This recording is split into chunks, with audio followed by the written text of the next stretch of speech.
Yo creo que los resultados que hoy veremos a lo largo de la noche pues van a ser un refrendo de una forma de hacer política, la que ha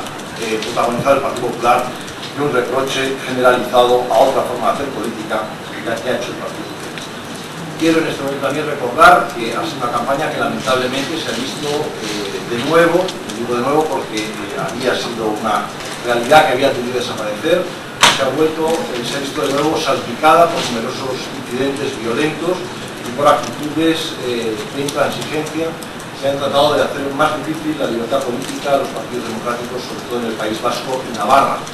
Incidentes que también hoy lamentablemente se han reproducido en la misma jornada de votación, lo cual quiero condenar con absoluta firmeza. En todos los casos que se ha producido, muchos de ellos también que han afectado a otras fuerzas políticas distintas del Partido Popular.